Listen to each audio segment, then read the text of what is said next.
সন্ধ্যে 6টার সময় কথা বলে গেছে, রাত্রে বাড়িতে গেছে 11টায়, তার বাবা ছেড়ে গেছে তাকে। সে রাত্রেবেলা এখন ছিল। আমি আরেকটা প্রশ্ন করবো যে চিটাগাং থেকে সামিরার বাবার গাড়িতে সামিরার বাবার ড্রাইভারকে দিয়ে নিয়ে এই যে ডলি আমার বাড়ির কাজের মেয়েটাকে সামিরা বাগায় নিয়ে তার মার কাছে রাখছিল অনেকদিন।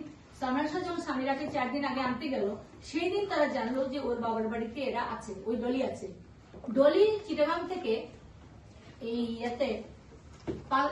5 তারিখ কেন ঢাকায় আসলো, এবং আমার কাছে খবর আছে যে একটা গাড়িতে করে 5 জন বুরখাওয়ালা মানুষ আসছে। একজন ধরে নিলাম ডলির নেতৃত্বে আসছে, তাহলে 3 জন পিছনে পুরুষ মানুষ ছিল বুরখা পরা। এরাই কিন্তু মার্ডার, এদের সাথে এরা আসছে। ওরা কারা? এটার দায়িত্ব সিআইডি কে। আমি মেসেজ দিয়ে দিচ্ছি, আমরা অনেক চেষ্টা করছি, আমরা অনেক মেসেজ দিচ্ছি, কিন্তু মেসেজ গুলো রিয়াক্ট হচ্ছে কেন? আমার শান্ত মাথায়, আমি একজন মা না, শুধু আমি একজন মানুষও। আমি একজন মার্ডার মামলার একজন প্রত্যক্ষদর্শী, এবং মার্ডার মামলার আমি দাবি জানাচ্ছি এটার বিচার হোক। আমার ছেলে কিভাবে মারা গেল আমার জানার দরকার, কারণ আমি তো আমার ছেলেকে জানি, আমার ছেলেকে আমি বুঝি। 7 দিন আগে আমার ছেলে বলছে তার বউ খারাপ হয়ে গেছে, এটা হয়েছে ওটা হয়েছে, তখন আমি বলছি ছেড়ে দাও। বলছে আমার এখানে অনেক লগ্নি, অনেক টাকার মা, আমার কেরিয়ারের ব্যাপার আছে, তাদের সাথে জড়িত, আমি ছাড়তে যাব না। ও এতটাই খারাপ হয়েছে যে ও চলে যাবে, তুমি দেখো।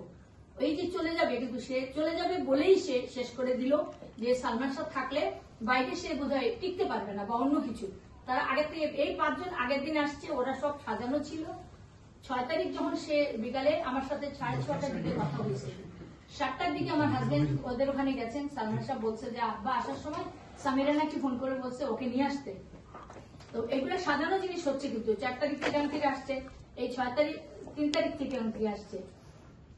সালমান শাহ যদি আত্মহত্যা করতো, তাহলে যখন সামিরা ছিল না ঘরে, তখন কেন করলো না? তখনই তো করা উচিত ছিল, কিন্তু তখন করেনি। করলো কোথায়? এটা আত্মহত্যা না, এটা আত্মহত্যা না, এটা খুন। তারপরে যখন গেল ইয়েতে